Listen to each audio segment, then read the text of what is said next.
Glenn Beck program. America, great news. Didn't save a bunch on my car insurance, but almost as good. Today, we hit $14.294 trillion, our debt ceiling. And people said it couldn't be done. We're number one. On the bright side, the federal government, at least at the moment, cannot borrow any more money from the public even if they wanted to. But President Obama says a solution isn't reached in America. Well, we'll head back into a financial crisis. I got news for you, gang. We're going there anyway. I mean, it sounds really spooky when he says it. But then again, the political talks being held to find a solution are being held by the one and only Vice President Joe Biden. You know, the same guy who is leading us into spending billions more on high-speed rail, and the guy who oversaw the stimulus package. So what could possibly go wrong with any of this, really?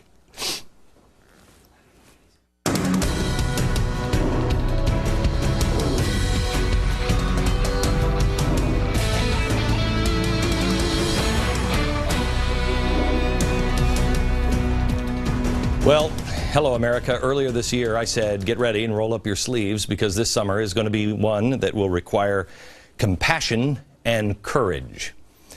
I'm going to tell you what I announced to my radio audience here in just a few minutes. Compassion and courage, it's no exaggeration. I'll give you the details in just a few minutes. This weekend was the anniversary of Israel's independence. Last week, I was there in Jerusalem, and I described to you the joy that I saw of those who celebrated this independence. But this weekend, we saw the exact opposite. Demonstrators flooding Israel's borders to protest the anniversary, to which they refer to as Nakba Day, which means Day of Catastrophe. The clashes with Israeli Defense Forces, the IDF, occurred mainly along the hostile border areas of Syria, Jordan, and the West Bank, and Gaza, left 16 people dead. They climbed fences in an attempt to overwhelm security forces, and many did get in. Hundreds later were captured. The protests were organized on Facebook. This is the first time that this tactic, the social media organizing, has been directed at Israel. We told you that it would happen, and mark my words, America, what is happening on the borders in Israel is coming to our borders someday. The Palestinians, see if this sounds familiar, Palestinians are talking about stolen land and the oppressor. What makes you think it'll remain in Israel? It's happening already in the school in Tucson. We showed you last week. Our children in our country are being taught that America stole the land from Mexico and we are the oppressors. This is just a warm-up. There are also protests at Israel's embassy in Cairo, where 350 were injured this weekend. Regular viewers of this program knew that this kind of unrest was coming this weekend. Watch. So, May 15th. There are several things that are happening in May. One is the flotilla, right around that time period. Facebook had one of their big mass protests happening, I think it was on May 15th, and then that was taken down, and another one that was to march and take the land from Israel. And this is what is on the website. Judgment Day will be brought upon us only once the Muslims have killed all the Jews. Jeez. I fear there is something happening here in May. And I went on to say the other bookend is in September. The unrest has subsided for now, but it is not going to continue that way. The flotilla is still on its way, and this will get stronger and stronger, and flashpoints will happen more and more frequently, and it will culminate in September, and the world will have to decide what to do. The fallout has only begun from just this weekend. Benjamin Netanyahu is calling the Syrian border confrontation staged by the Syrian government as to distract from the massive unrest in their own country. Is that true? Seems to be working. Is anybody talking about how the Syrians are gunning down the protesters in their own streets? No, the news this weekend with the complicit media here in America is all about those evil Israelis. And the media is all too willing to promote pictures that portray Israel as the giant evil oppressor and the Palestinians as the poor innocent souls on the receiving end of the boot from Israel. The prime minister of Hamas now has come out and said that they will not recognize Israel and urged all Muslim worshippers to pray for an end to Israel. Called on Netanyahu to return to the borders back on how they were pre-1967. If he's serious about peace, they say. That's what the so-called two-state solution means. It means that the borders will cut Jerusalem, and you will have a border that runs here. And so you, the rest of the world, will not be able to go into the old city of Jerusalem, the holy city. All of the religious sites for the most prominent religions in the world will go to the Arabs. And it's not just the Mideast. This protest and this gearing to get people to accept this two-state solution is happening now in Washington as well. Code Pink is holding a rally in D.C. to protest Benjamin Netanyahu's visit. They plan to honor Helen Thomas, of all people. They invited her to speak, but she didn't want to be a distraction, so she withdrew. Instead, she's just attending as a journalist. Here she is, in case you forgot. Any comments on Israel? We're asking everybody today. Any comments Tell them on to Israel? get the hell out of Palestine. Ooh. Any better comments on that? Helen is one. Remember, these people are occupied, and it's their land. It's not German, it's not Poland. So where should they go? What should they do? They go home. Where's the home? Poland. So the Jews. Germany. I don't see how people don't see the difference between good and evil. The world is ramping up, and Israel is being set up. Believe me, by September, it will be bottom up, top down, and inside out, and people will beg, Israel, just compromise. There is good and evil in the world, and those with eyes must see it, those with ears must hear it, and those with mouths must say it. The Middle East is lining up to take a stand on Israel, and the whole world is lining up behind them. Iran is reportedly active in this weekend's protest on Israel. We've shown you the Arab Spring, which caused Iran to make all kinds of new friends all across the Middle East. They're uniting against an easy target. It's basically this, what we told you in January. Do you have this? The radical Islamists, communists, and socialists will all work against Israel, work against capitalism, work together to overturn stability. They will cascade, sweep the Middle East, begin to destabilize Europe and the rest of the world. That is happening, gang. And I know I was called a crackpot in January for telling you that, but that is what is happening. All right. Now, the country that wants to wipe Israel off the map and run the Jews into the sea is making nice with Turkey and the Muslim Brotherhood, the group that wants to start war with Israel and destroy it, and our CIA and our president says, they're fine, and they're gaining more and more power. This quote is from a prominent, wealthy, liberal activist in Egypt. Quote, they have substituted the dictatorship of Mubarak with the dictatorship of the Muslim Brotherhood. That's where Egypt is going now. Gee, I wish the world would have listened in January. Ask yourself this question. When you look at the events in the Middle East that are happening, are they making Israel, America, and those people in Arab countries that really truly want freedom more safe or less safe? That's an easy answer. You and I are probably an awful lot alike. It wasn't too long ago that I would have said, let them solve it themselves, two-state solution. I don't really care. What difference does it make to me? Well, it does make a difference. It matters to you and me. Well, you may hear the strife of the Palestinians. Are you hearing the strife of the Christians being targeted in Egypt, or the Jews that are being targeted? This is from Egypt. They're burning churches. Gang, we're all in this together. I don't care what religion you are. Does anyone really believe when Israel is forced into a two-state solution that the Middle East will suddenly be calm and stable and all of these things will be solved?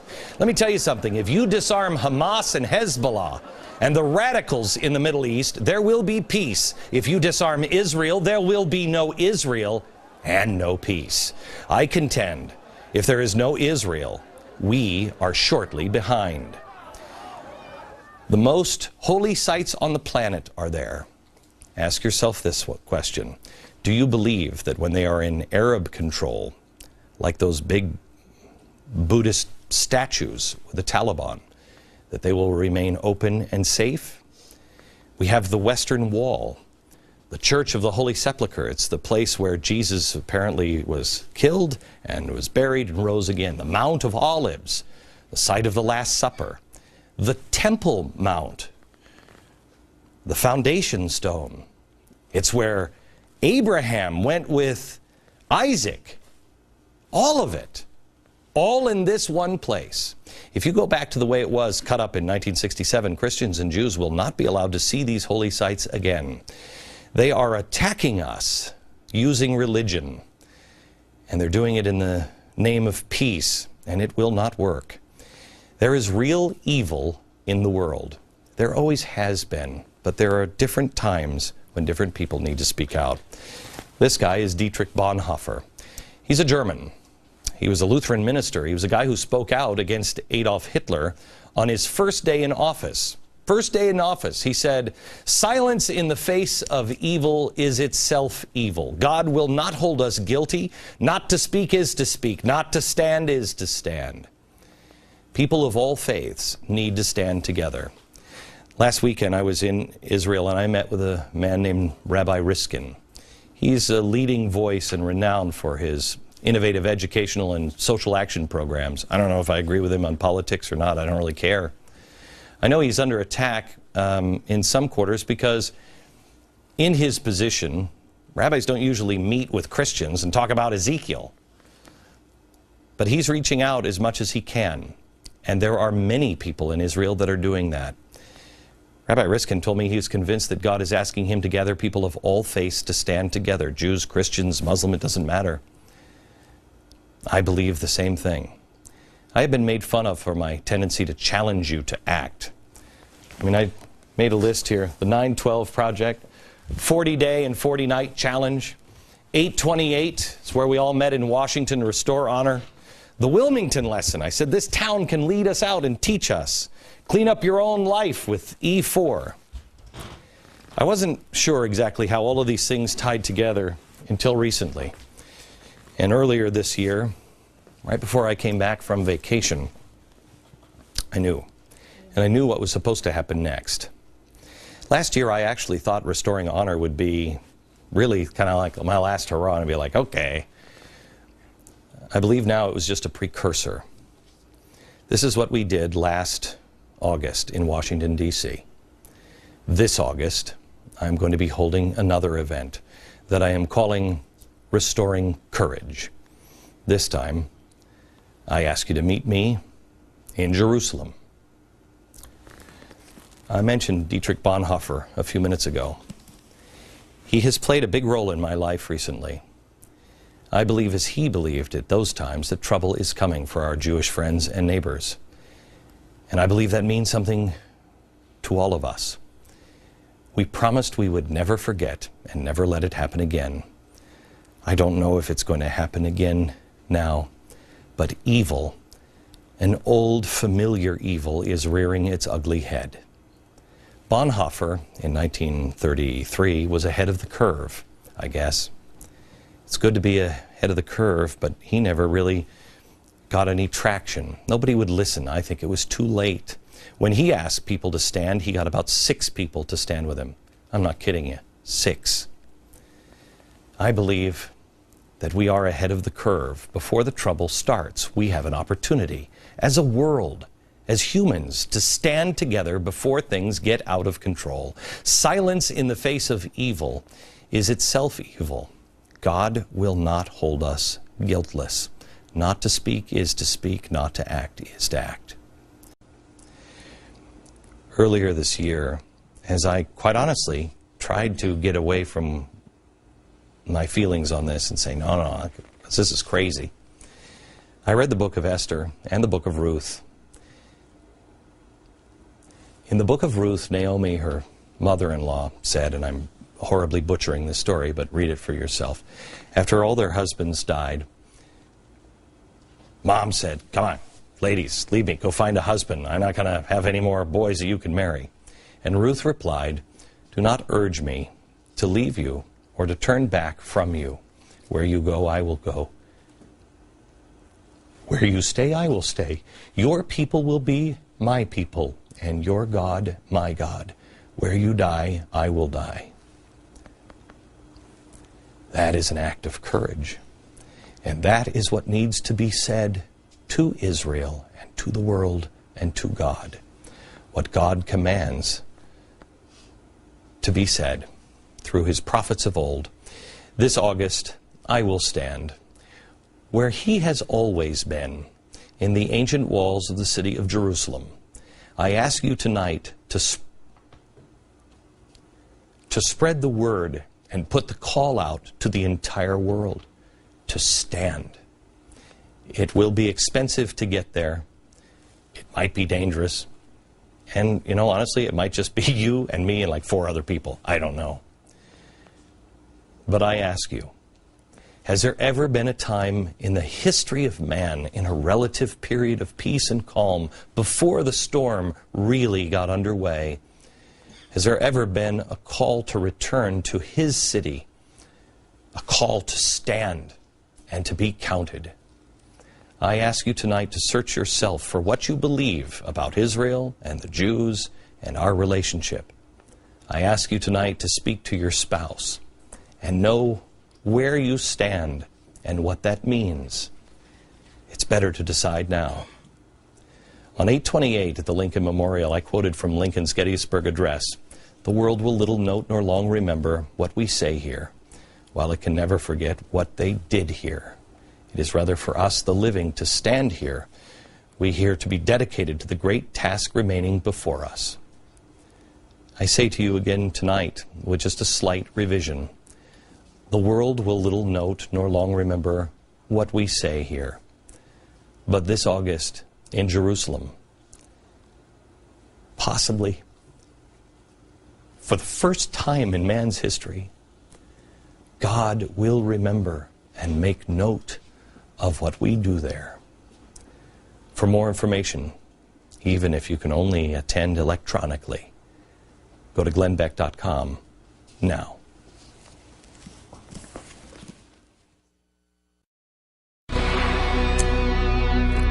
We just announced that we're going to do a follow-up of 8/28. This time it's not going to be in Washington, it's going to be in Jerusalem.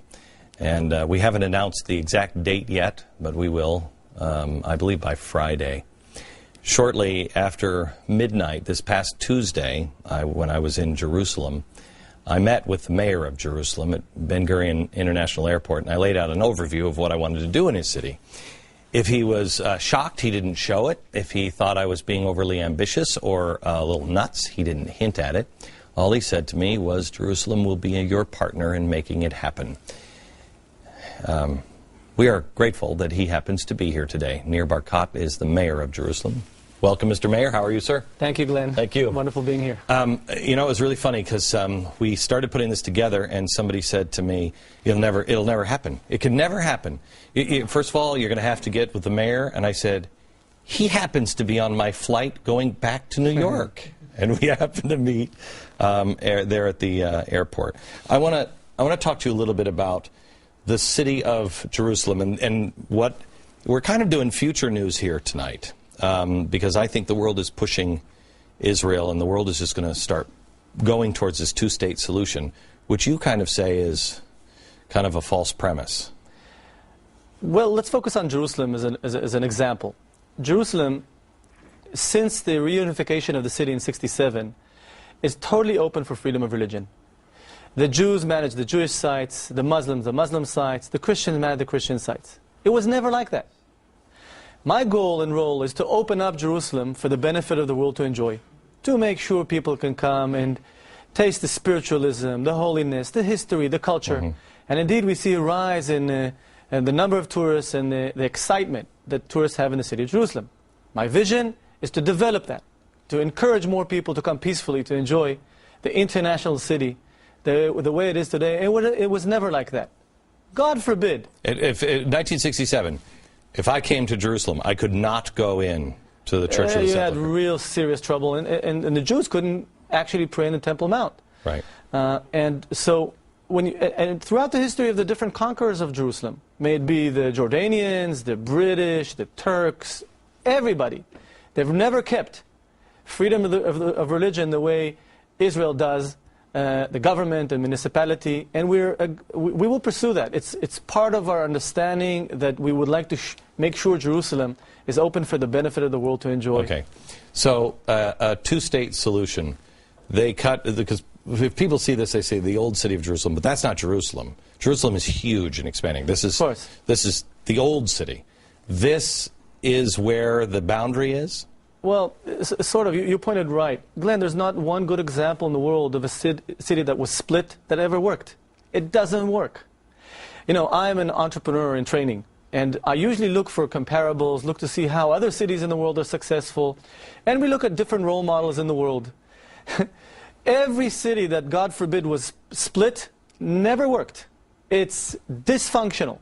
And we've proven in the last, since the unification of the city in '67, that we've created a functional city, a strong city that is open for the benefit of the world to enjoy. The Arabs, most of the Muslims and Christians living in Jerusalem don't want to move to a Palestinian state. Right. They want to stay a united city. Tiffany, what was that chart we had up last week? It's like 80% of all Arabs say they want Israeli rule in Jerusalem, right? Do you have that? It's a big for you, Glenn. Thank you. Yeah, I mean, it's a big number. It's a big number. And that means that people know what's good for them. And I do strongly believe, I'm committed to help and serve the Muslim residents, the Christian residents, the Jewish residents. We have to make Jerusalem work better as a city. Can I ask you, what is the rate of, because when you're over here in America, you think of Israel, and it's getting shelled, and buses are blowing up, and people are dying in restaurants. And you go over there, and I said this when I came back, I actually stood in my apartment and looked out over the city here in New York the next day, and I felt safer in Jerusalem than I did here for the one reason: everybody's aware. Everybody's aware. Everybody's been in the military, so everybody can help, and it doesn't matter what happens. Everybody can take action. Here, people are asleep. What is the rate of? describe Jerusalem on violence. Violence. If you take violence, for example, this is something that we naturally none of us like to discuss, but murders per every 100,000 people. We're by far the safest city with respect to Washington, D.C., Chicago, even New York. It's a safer city than New York. I remember we've compared notes, and per capita, you have less murders, and you put crime and terror together. We had 9 murders last year in Jerusalem, a population of 800,000 people, which is practically nothing relative to any other city. How frequent is terror? Well, I'll tell you, terror has become a global issue, a global phenomenon. And people should look and understand sometimes things that are happening in Israel and in Jerusalem propagates to the rest of the world. Mm-hmm. We now know how to deal with it, and relatively very, very good. So we know how to improve quality of life of all residents. We know how to increase tourism. Tourism is up big time in Jerusalem, big numbers from year to year in the last few years. And I really welcome people. All this political turmoil now in the Middle East does not affect Israel. We're a stable, peace-seeking island in the middle of a big minefield. My problem has been when President Obama was running for president, he said, I'll sit down with anybody. I'll sit down with Mahmoud Ahmadinejad. And now you can't sit down with him. You could sit down and say, look, do you agree on these principles? Because he's not an honest broker. Do you believe there's an honest broker that you could sit down with, the people of Israel could sit down with, and make a two-state solution? Or is it just a game to take more and more and more? The Middle East, unfortunately, is not a win-win mentality. And the Western world, when it comes to our region, thinking win-win, give and take, unfortunately, look at what happens. It doesn't work. When Israel withdrew from Gaza, lots of people said to me, oh, now you see how you'll get rewarded by showing that you may be making some steps for a deal. What happened is the Hamas took over democratically, similar to what you've said earlier, in a democratic way similar to Nazi Germany. They want the destruction of Israel. That's their charter. So they're thinking now in a salami-style negotiations, well, we first got Gaza. Let's piggyback ride on this trend against Israel in the world. let's take over the Palestinian Authority, next phase, and then we'll be much better off to destruct Israel, because that's their charter and it has not changed. You see that by what they teach at schools. Generations upon generations are taught that it's fine to die, to kill us, to destruct Israel. You can't negotiate. It would be foolish to negotiate with somebody that wants your destruction. It's clear that there's no stopping mechanism to a deal. Okay, let me just give you this poll number, then we're going to take a break. Last January, a poll was taken by the Palestinian Center for Public Opinion, conducted by Palestinians in Arab neighborhoods. Most Arabs living in Jerusalem actually prefer living under Israeli sovereignty over Palestinian authority. I ask you, they're no different. People are people. They're no different. If you can have peace and security, you want peace and security, especially if it's coupled with freedom of expression and freedom of religion. Back in just a second.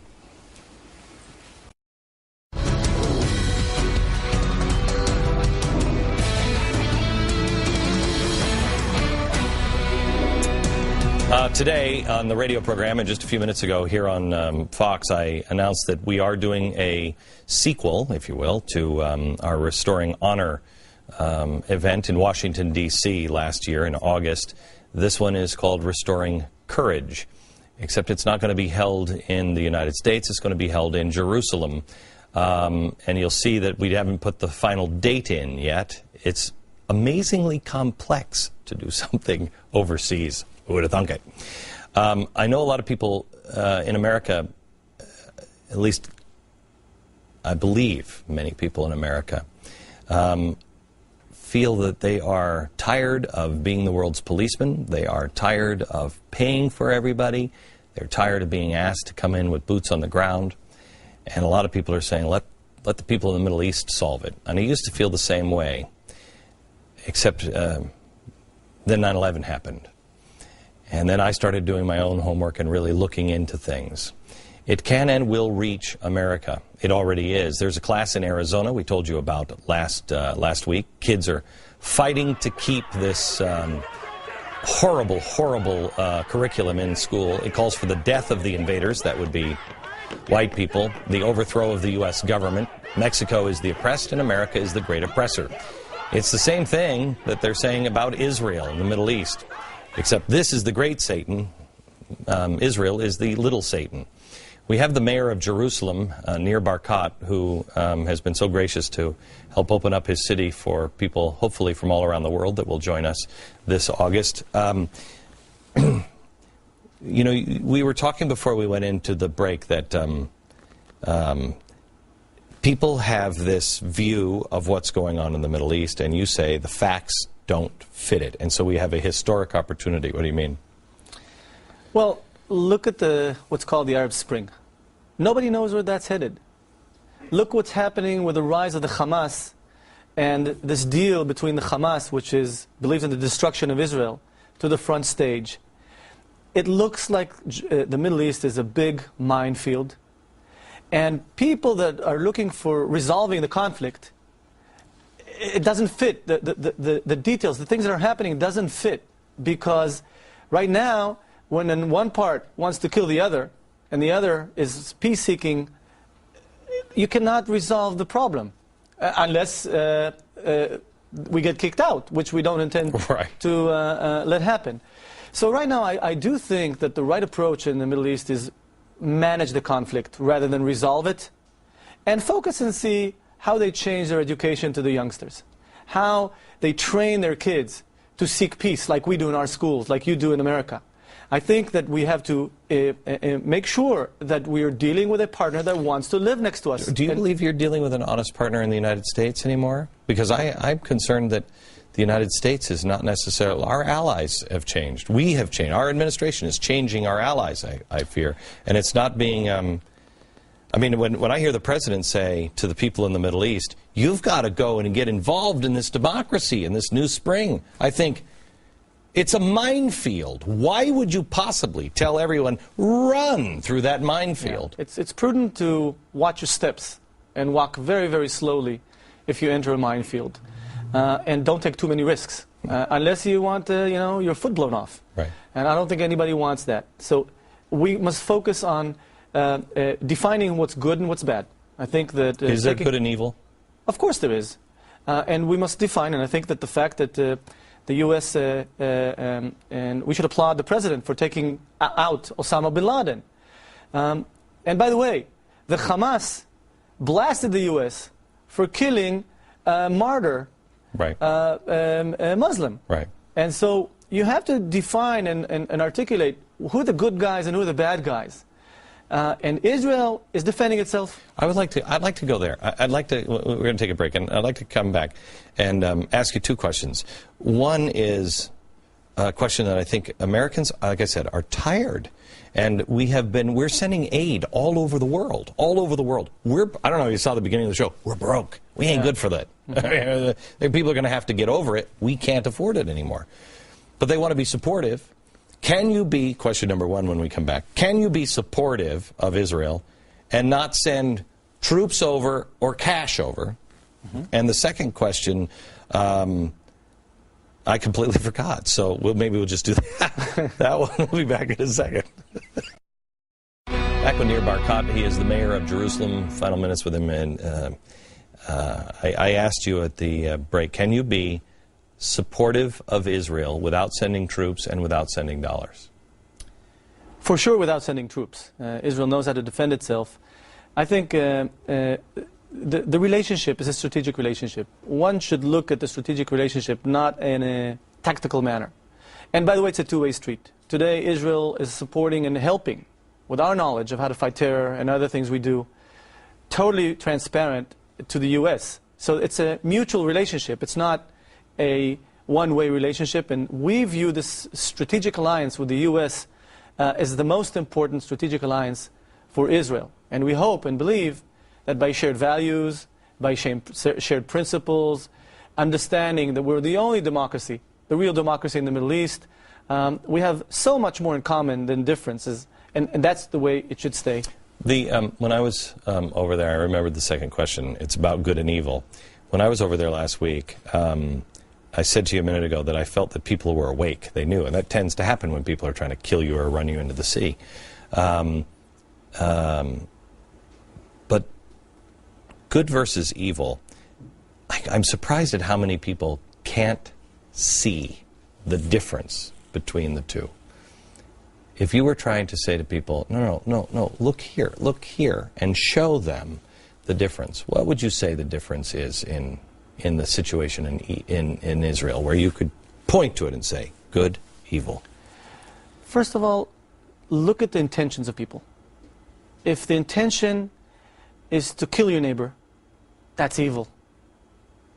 If the intention is to live peacefully, and you could prove and show that indeed, and that's the situation today in Jerusalem, that you have freedom of religion. Not only my religion, I'm a Jew, a proud Jew, a mayor, but I am serving the Christians and the Muslims in the city of Jerusalem. And I serve them to the best of my ability and to enable them to practice their faith their way. I believe that's opposite of evil.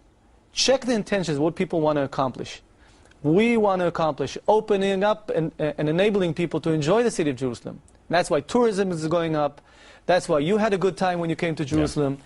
That's why if people, rather than try and protest, come through the airport peace-seekingly to see the beauty of the city of Jerusalem, we will let them do that. Yeah, I don't think you're going to get Code Pink to do that. All right. And so look at the intentions of people. The evil is the intention. And unfortunately, if you check people's intentions, you'll understand what's happening in the Middle East. Mr. Mayor, thank you. Thank you. And we will see you in August. I'm happy to host you. Thank you. Tonight I want to give you two stories that highlight the choice that we're facing between good and evil right now. Highlight courage and compassion versus rage and revenge.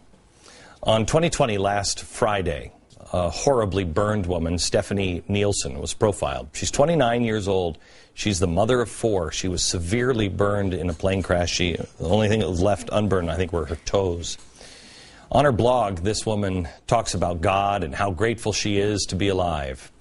On her blog, she talks about how she was at the supermarket and she overheard some kids say something insensitive like, "Look at that lady, she looks like a monster." Well, here's what Stephanie said on 2020 on Friday. Some people are very rude and stare at you. The little kids who are just being honest, pointing and saying mean things that are mean and hurtful to me, but they're just little and they don't know. I knew that I had a self-worth that was greater than my outward appearance, but I don't dwell on it. Just that's how it is, and this is how it is, and it will probably get better, but if it doesn't, I'm fine. I have a beautiful life. That's what's beautiful. She's one of the most beautiful women I've ever seen. My gosh. This woman has chosen to take this adversity and make it into something positive. Now, let me show you the other side. It's this woman in Iran. This is a horror story. She rejected the marriage proposal of a man who was stalking her, so the man poured a bucket of acid all over her, blinding her and severely disfiguring her. She was a beautiful woman as well. Now, in Iran, justice for this kind of crime calls for an eye for an eye. So the man was sentenced to a punishment of acid being poured into his eyes. Naturally, the international community was outraged and called the sentence barbaric, which has delayed the government of Iran from carrying out this sentence. For her part, the Iranian woman, she is upset about this delay. She said, quote, "I want people like him to know that they will suffer forever if they cause someone such suffering." She wanted to do it herself. Instead, she was worried that she'd get the acid on her hands, so doctors were going to do it for her. As understandable as it is for her to feel that way, the fact is we all have a choice. We can choose hatred and vengeance, or we can strive for something higher, something better. It all comes down to what's going to help us solve the problems we face. Vengeance and hate, or compassion, love and courage. It's time for us, like Stephanie Nielsen, to choose the better part. It all starts with us as individuals. Choose courage and compassion as we strive to heal our nation and ourselves. Choose the better part, compassion and courage. Because two wrongs don't make a right, period. Never. They never do. The choice between good and evil is becoming, at least to me and my friends, more and more apparent. You have to actively choose and restore courage in your own life. You'll need the courage to do the hard thing, the hardest thing possibly of all, to break the cycle. Coming soon, the first ever Glenn Beck quiz show. Think you could answer questions about the stuff Glenn's covered over the last 2 years? I talk about the dangers of big government, collective salvation, the Tides Foundation. If so, we'd like to put you to the test. Who does Glenn call the spooky dude? Spooky dude. Who does Glenn hate? Hate this guy. Who does Glenn love? I love him. Show off your Beck IQ and write in for tickets at beckquizshow@foxnews.com. Do you understand? I was actually told that I'm competing against you in that. I don't even know if I can win. I want to tell you a couple of things, and I put this up at glennbeck.com. These are the things that I've asked you to do in the last 2 years. The 912 Project, which is get together with people. Know that you're not alone. Take the 40-day and 40-night challenge. Be able to say, with firm reliance on the protection of divine providence, the last line of the Declaration of Independence. And then E4. Do these things. Do these things. Because, I don't know if you heard this, but there's a guy who says the end of the world, he definitely knows, is this Saturday. In case it's not the end of the world Saturday, go to glennbeck.com for all of the details on restoring courage in Jerusalem. And sign up for my free daily newsletter from New York. Good night, America. Possibly go wrong with any of this, really.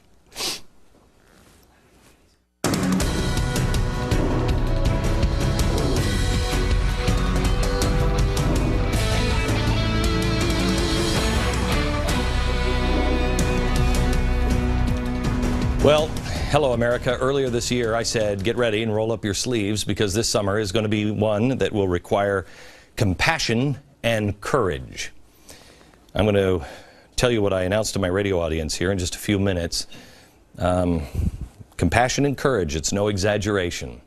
I'll give you the details in just a few minutes. This weekend was the anniversary of Israel's independence. Last week, I was there in Jerusalem, and I described to you the joy that I saw of those who celebrated this independence. But this weekend, we saw the exact opposite. May, and I went on to say the other bookend is in September. The unrest has subsided for now, but it is not going to continue that way. The flotilla is still on its way, and this will get stronger and stronger, and flashpoints will happen more and more frequently, and it will culminate in September, and the world will have to decide what to do. The fallout has only begun from just this weekend. Benjamin Netanyahu is calling the Syrian border confrontation staged by the Syrian government as to distract from the massive unrest in their own country. Is that true? Seems to be working. Is anybody talking about how the Syrians are gunning down the protesters in their own streets? No. The news this weekend with the complicit media here in America is all about those evil Israelis.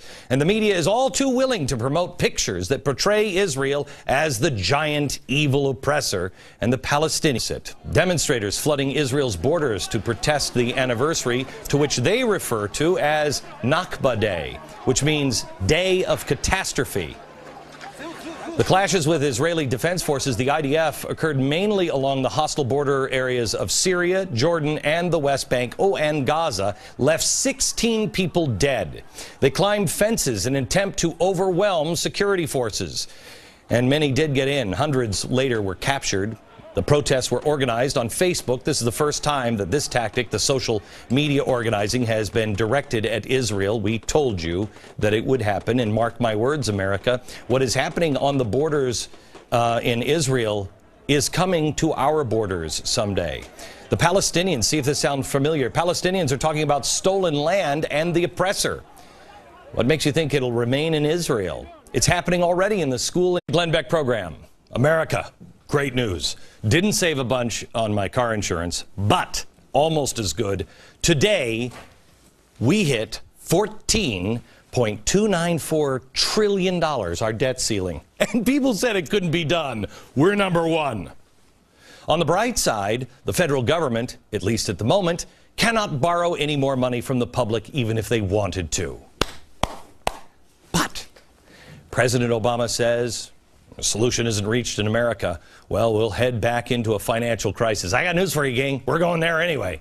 I mean, it sounds really spooky when he says it. But then again, the political talks being held to find a solution are being held by the one and only Vice President Joe Biden. You know, the same guy who is leading us into spending billions more on high-speed rail, and the guy who oversaw the stimulus package. So what could in Tucson, we showed you last week, our children in our country are being taught that America stole the land from Mexico and we are the oppressors. This is just a warm-up. There are also protests at Israel's embassy in Cairo, where 350 were injured this weekend. Regular viewers of this program knew that this kind of unrest was coming this weekend. Watch. So, May 15th. There are several things that are happening in May. One is the flotilla, right around that time period. Facebook had one of their big mass protests happening, I think it was on May 15th, and then that was taken down, and another one that was to march and take the land from Israel. And this is what is on the website. Judgment Day will be brought upon us only once the Muslims have killed all the Jews. Jeez. I fear there is something happening here in